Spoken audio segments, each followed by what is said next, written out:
Introduction: Chaos behind the scenes. Behind every legendary film lies a story of chaos. But Blazing Saddles hides secrets so shocking that it makes the film seem tame by comparison. Imagine, the lead actor collapses from alcohol withdrawal on the first day of filming. For one shot, they literally beat a horse, knocking him out. Studio executives literally tried to bury the film in storage forever. Blazing Saddles didn't just break Hollywood rules, it completely destroyed them. Behind the scenes, there was a world of casting disasters, near-fatal explosions, death threats to the stars, and studio executives so terrified they wanted to kill the entire project. These aren't just stories from the set, these are the shocking secrets that nearly killed one of the most beloved films in film history. From Richard Pryor's forbidden lead role to an unexpected endorsement from John Wayne, from real punches to fake explosions gone awry, these 25 secrets will change the way you think about this comedy masterpiece. Secret 1: The horse kick that shocked Hollywood. Let's start with the most incredible moment in movie history. When audiences saw a cowboy knock out a horse with one punch, they assumed it was movie magic, camera tricks, special effects, a trained animal acting, anything but the truth. But here's what really happened: they really did hit a live horse. And the story behind the scenes is even more shocking.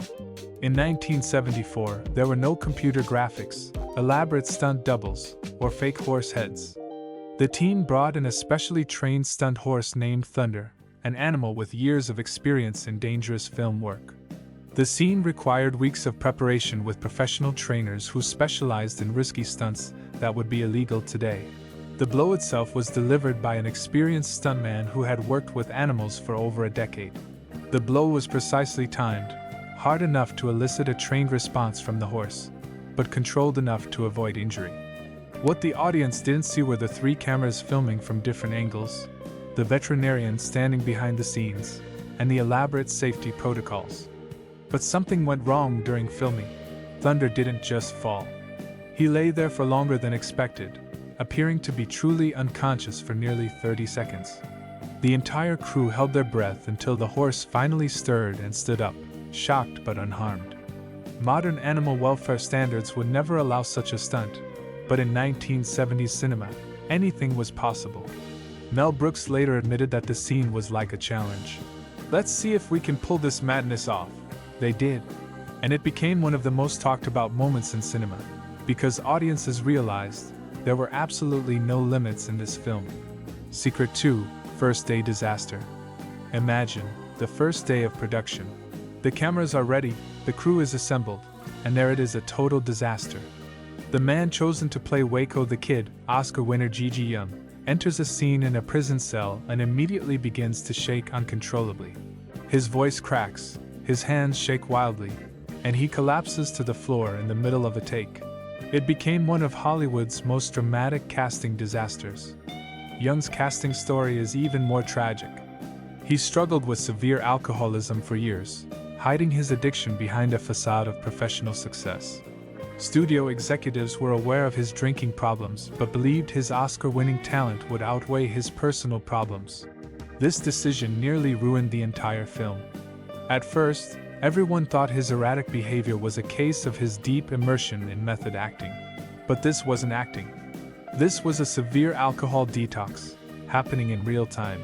The shaking turned into severe convulsions, cold sweats, and disorientation. Young began to speak incoherently, mixing his lines with snippets of conversations from years ago. When he finally collapsed, paramedics were called to the set.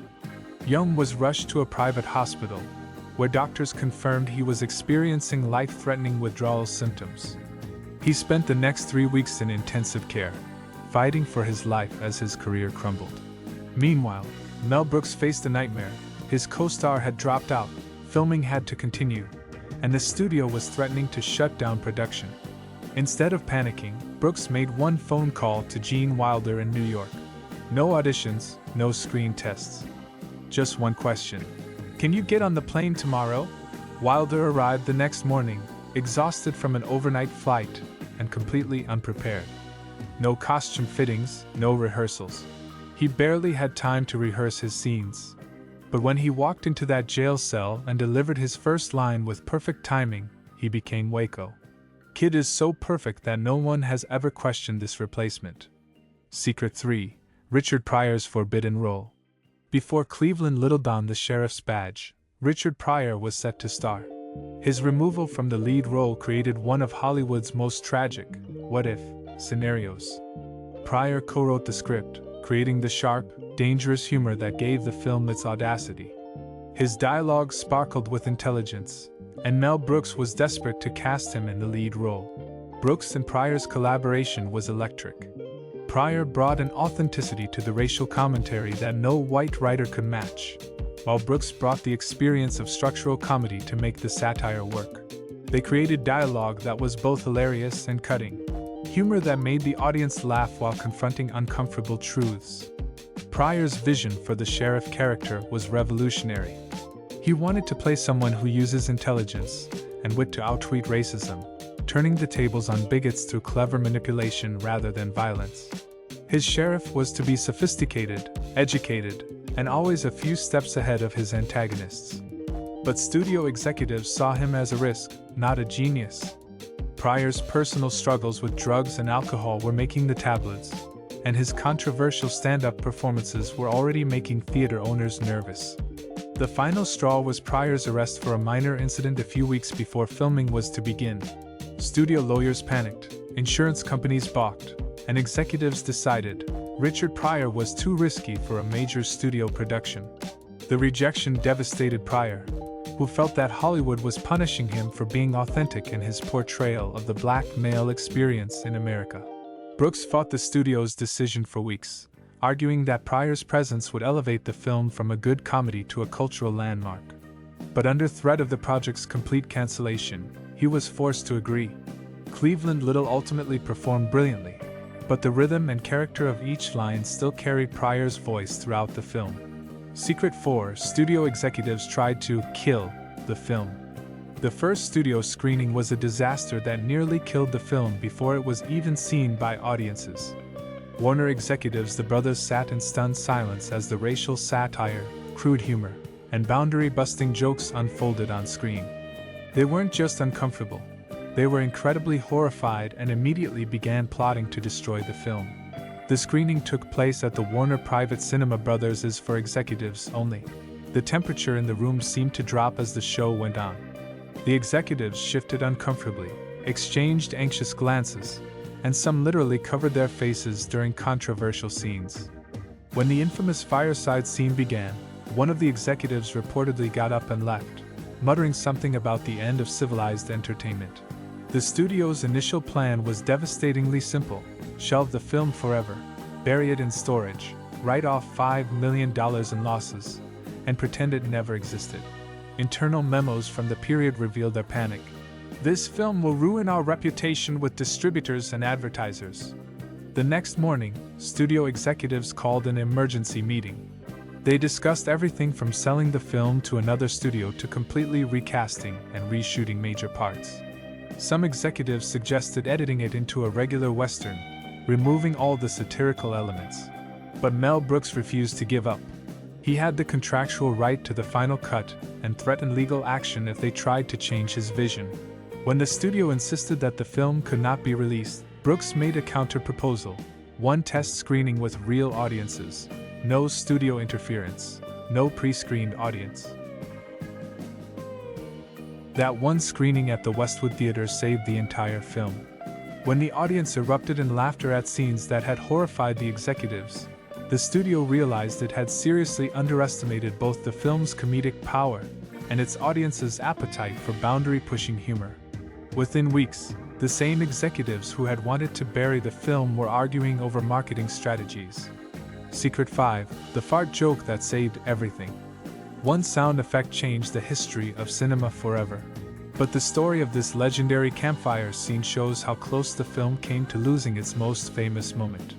During that crucial test screening, the audience sat in stunned silence for the first 20 minutes. The humor seemed too risque, too unconventional, too different from anything they had seen before. The campfire scene might not have happened at all. Studio executives repeatedly tried to cut it during editing, calling it childish and inferior to a major motion picture. They argued that sophisticated audiences would be offended by the crude humor, and that the scene would overshadow the film's more intellectual satirical elements. Brooks fought tooth and nail for this episode, instinctively knowing that it would accomplish a crucial goal. He needed something to break the audience's resistance, to give them permission to laugh at whatever came next. The scene itself was meticulously constructed, despite its apparent simplicity. The actors, including Ben Johnson, a respected veteran of serious westerns, initially refused to participate in what they considered a crude comedy. It took Brooks hours to convince them. The sound effects were painstakingly created in post-production, with the audio crew experimenting with dozens of variations to create the perfect comedic effect. When the moment finally arrived during a test screening, the first fart joke in mainstream Hollywood history came through loud and clear. The initial reaction was stunned silence. The audience wasn't sure if they were supposed to laugh at something so crude in a major studio film. Then someone in the back row started giggling. Within seconds, the entire theater erupted in uncontrollable laughter that shook the walls. People were crying, slapping their knees, gasping for breath. The laughter was so contagious that it spread until everyone was howling with delight. That single scene gave the audience permission to laugh at all the other controversial elements. One ridiculous sound effect turned a movie the studio wanted to destroy into a comedy they suddenly couldn't ignore. Secret 6: Gene Wilder's brilliant casting. When Gene Wilder agreed to replace Gig Young with little notice, he made one crucial demand that would change the entire film. "I'm not going to play this for laughs," he told Brooks. "I'm going to play this with complete seriousness." Brooks agreed instantly, not yet fully realizing how this one decision would transform the film's comedic approach. Wilder's decision stemmed from his deep understanding of comedy theory. He believed that the funniest performances often came from characters taking absurd situations completely seriously. Rather than winking at the audience or emphasizing the absurdity, he intended to treat each moment as a matter of life and death. His training method was unique to comedy. Instead of working on timing and physical gags, Wilder spent hours developing the psychology of Waco Kid. He created an entire backstory about a legendary marksman, broken by his own reputation, haunted by violence, who seeks salvation through alcohol and isolation. This psychological depth made every line stronger. When Waco Kid was recounting his past or giving advice to the sheriff, Wilder spoke with the weight of real experience. His dry wit seemed lived in, not contrived, creating a perfect contrast to the chaos around him. What made his performance even more remarkable was how he managed to be funny without trying to be funny. His deadpan delivery made every joke sharper and every absurd moment more believable. The other actors were initially puzzled by Wilder's reserved approach, expecting him to match their energetic style. But Brooks encouraged them to play against Wilder's restraint, creating the perfect comedic balance between chaos and calm. Wilder proved that sometimes the funniest acting is to treat absurd situations with absolute seriousness, becoming the emotional anchor that held the film's wildest moments together. Secret 7: Battles with Censorship. Long before audiences saw the film, censors declared all-out war on nearly every page of the script. It was a months-long battle that nearly destroyed the entire project. They labeled racial slurs, sexual humor, religious jokes, and political satire as too risque for 1970s audiences. But their campaign went far beyond typical concerns about content.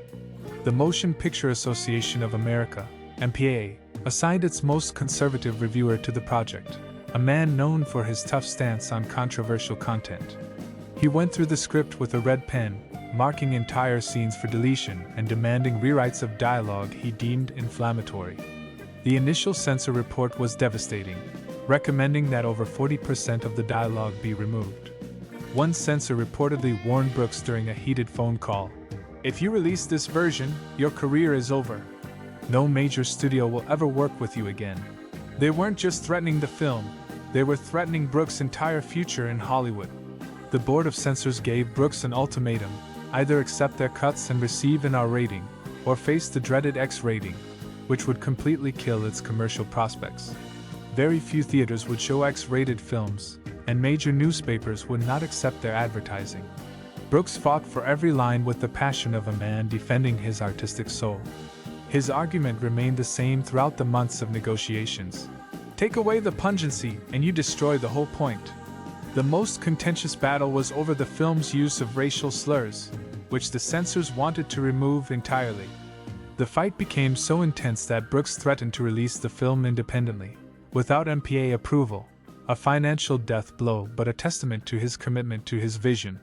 Even after a compromise was reached, several state censorship boards threatened to ban the film outright, forcing negotiations with individual jurisdictions.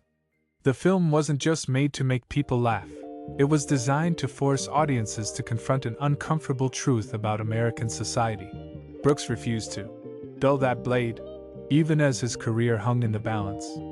Secret 8: Cleveland Little's Hidden Pain. Making history as one of the first black leads in a major Hollywood comedy came at a terrible cost, one that the studio desperately tried to hide from the public. During production, Cleveland Little received reams of hate mail, insults, threats, and warnings from viewers who couldn't separate satirical commentary from reality. Hate mail began pouring in within days of the film's announcement. Someone leaked Little's home address, and the racist letter writers targeted him with a vicious campaign of intimidation. The letters weren't just insulting, many of them contained specific death threats that the FBI took seriously enough to launch an investigation. Studio security around Little had to be beefed up, and guards escorted him to and from the set. The threats became so serious that Little's family was temporarily moved to a safe house while production continued. His wife and children lived in fear while he tried to maintain a professional composure on camera. What made the situation unbearable was that the entire point of the film was to satirize the very type of racism that was now being directed at its star. The hate mailers completely missed the satirical message, instead perceiving the film as an attack on white people rather than an accusation of bias. Brooks later said that Little handled the harassment with incredible dignity, never letting the pain show on set. He continued to play each scene with cool professionalism, perfectly matching Wilder's timing, never letting the crew see how deeply the threats had affected him. Behind the scenes, however, the stress was taking its toll. Little lost weight during production, suffered from insomnia, and had difficulty concentrating. The tragic irony was devastating. A film designed to satirize racism forced its star to confront the fierce face of American prejudice on a daily basis. Little's ability to do all this without apparent effort was his own form of extraordinary courage. Secret 9: Slim Pickens didn't know it was a comedy. Veteran Western actor Slim Pickens arrived on set expecting to star in another serious frontier drama. But no one told him that Blazing Saddles is a parody. Brooks intentionally kept him in the dark because he wanted an authentic, unflinching presentation. Pickens appeared in dozens of westerns. He was a real cowboy, with boots, a stick of tobacco, and a rodeo attitude. The scripts given to Pickens were edited to remove obvious comedic lines, and the other actors had to keep a straight face during scenes with him. Pickens approached every absurd scene, the fart jokes, the mayhem, the absurd dialogue, with absolute Western sincerity. He never winked at the camera, never acknowledged the absurdity. When characters began to sing or utter satirical lines, Pickens reacted as if he were witnessing real Wild West behavior. The truth was kept from Pickens until the final week of production. When he finally realized he was starring in a parody, he was initially embarrassed, but quickly appreciated how his authentic approach enhanced the humor. Secret 10: The real inspiration for Hadley Lamar. Arrogant villain Hadley Lamar was not just a character. He was Mel Brooks' revenge on a real-life Hollywood executive he despised. Brooks modeled the power-hungry antagonist after someone who constantly took credit for other people's work without contributing anything. Brooks never revealed which executive inspired the character, but industry insiders recognized the type. The real inspiration, rumored to be a studio boss known for his inflated ego, false intellectualism, and habit of stealing ideas from writers and directors. Harvey Korman relished the parody, playing Lamar as someone who was convinced of his own genius despite his obvious incompetence. The constant mispronunciation of his henchmen's names, for example, confusing Headley with Hetty, reflected the way real-life bosses treated their subordinates as something not worth their attention. Secret 11: Accident with an Explosion. During one of the film's most frantic action scenes, a carefully planned explosion nearly turned into a disaster. The scene called for a dynamite charge to blow up a fake toll booth, but the timing mechanism went awry. The charge exploded almost 2 seconds earlier than planned, while several actors were still within range. Debris flew through the air right where the actors had been standing just moments before. It was only by sheer luck that the last actor managed to run out of the danger zone a split second before the premature explosion. Mel Brooks immediately banned all non-essential personnel from the set during the explosion scenes and instituted additional safety measures. Despite the near-fatal incident, he kept the shot in the film because it looked impressive and the genuine shock on the actors' faces added authenticity to the scene. Secret 12, the musical number that no one wanted.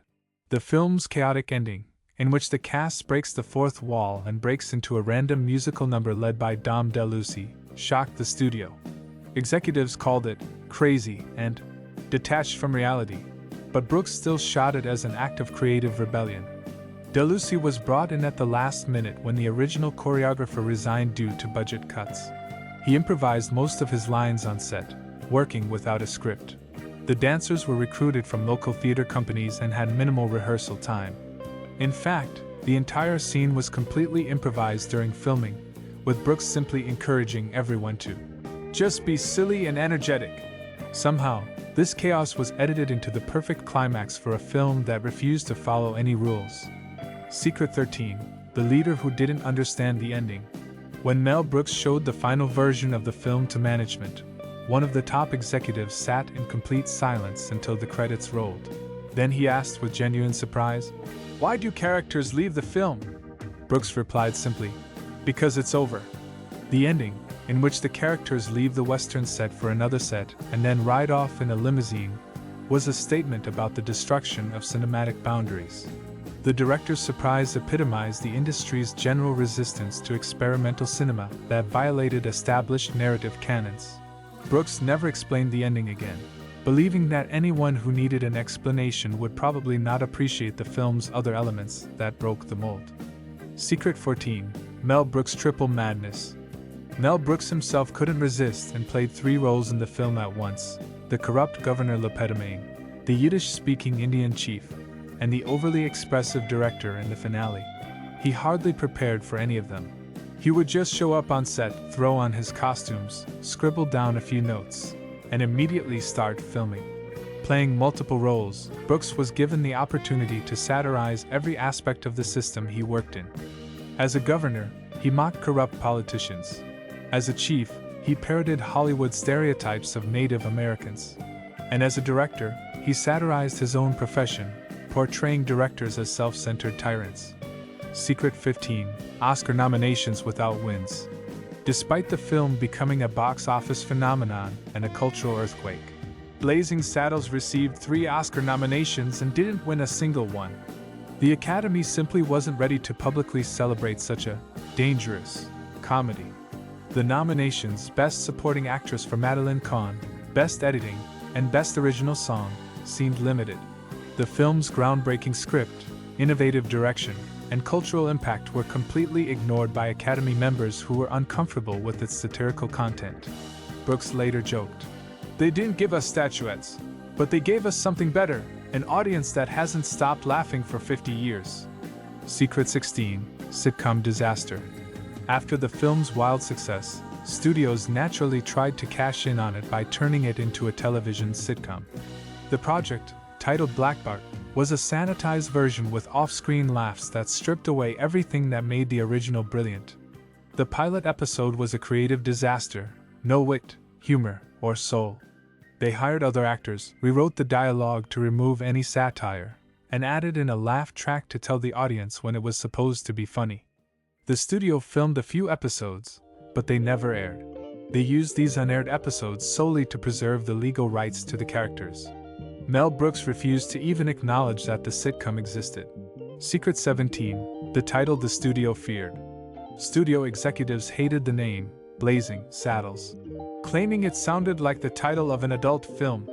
They pressured Brooks to change it, suggesting safer alternatives like Tex-Ex or Black Bart is back in the saddle. Brooks refused to compromise. he told executives. The title is a joke.